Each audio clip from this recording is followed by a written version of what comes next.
Mr. Klein's Story Time. Hello, my name is Mr. Klein. I've been an elementary school teacher for almost 30 years, and I love reading stories to young people just like you. In fact, I've got a great story that I'd like to share with you right now. So let's get started. Finders Keepers for Franklin by Paulette Bourgeois, illustrated by Brenda Clark. Finders Keepers for Franklin.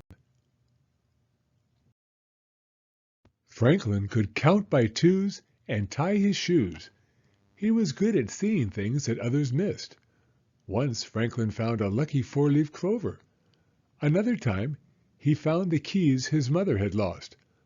But one day, Franklin found something special. Franklin was walking to the park when he spotted a flash of blue. Something was lying by the side of the path. "Oh," said Franklin, picking it up, "a camera!" He had never found anything quite so wonderful before. Franklin looked through the viewfinder. He imagined he was a photographer, just like Grandma, who took last summer's pictures. "Say cheese," he said. Franklin pretended to click the clicker. Then he noticed that somebody had already taken one picture. As soon as Franklin got to the park, he showed the camera to his friends. "Wow," said Moose. "Is that yours?" "Not exactly," said Franklin. "I found it." Beaver shrugged. "Finders keepers," she said. "Well, I looked, but there's no name on the camera," said Franklin. "Then it's yours," insisted Beaver.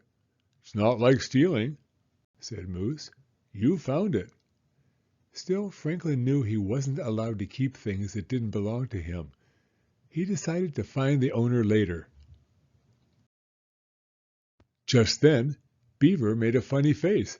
"That's good," said Franklin. He snapped a picture. "Me too! Me too!" cried Moose and Rabbit. Before he knew it, Franklin had used the rest of the film. Franklin took the film out of the camera and put it in his marble bag. "I'll have to get more film," he said. "Are you keeping the camera?" asked Moose. Franklin looked surprised. "Whoops! I almost forgot that it isn't mine," said Franklin. "I better find out who lost it." "Maybe the owner will be mad because you used the camera," Beaver said. "Well," Franklin gulped. "I didn't think of that." Now Franklin wasn't sure what to do. He didn't like it when someone was angry with him. Franklin thought for a while. After his friends left, he put the camera back where he'd found it. "That's better," he sighed. "Now nobody will be mad at me." Franklin went home and ate a nice supper. After supper, Franklin's father wanted to play marbles. When Franklin opened his marble bag, the film rolled out. "What's that?" asked Franklin's father. Said Franklin. His father waited patiently. Finally, Franklin blurted out the whole story, finding the camera, using it, and then putting the camera back. "So you used something that didn't belong to you?" asked his father. "Not on purpose," answered Franklin. "It just sort of happened." "What do you think should happen now?" said his father. Franklin thought and thought. "Maybe we could get the camera and try to find the owner," he said finally. So Franklin and his father got the camera, made signs, and posted them in the park. They waited a week, but nobody claimed the camera. Then they went to the police station and told the officers that they'd found a camera. Still, nobody claimed it. Franklin took the film to be developed. He bought a new roll of film with his allowance and popped it into the camera. The next day, the pictures were ready. Franklin held up a photo of Raccoon's family.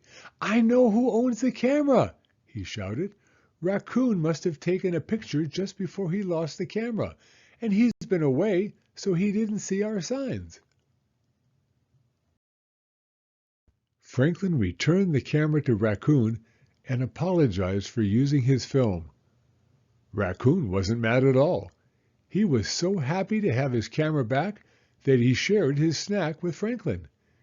"Cheese," said Franklin, smiling, and Raccoon snapped a picture. The end. Thank you for coming to Storytime. If you like this video, please give it a thumbs up. I read new stories every week, so be sure to hit the subscribe button if you'd like to hear another one. Hope to see you again soon.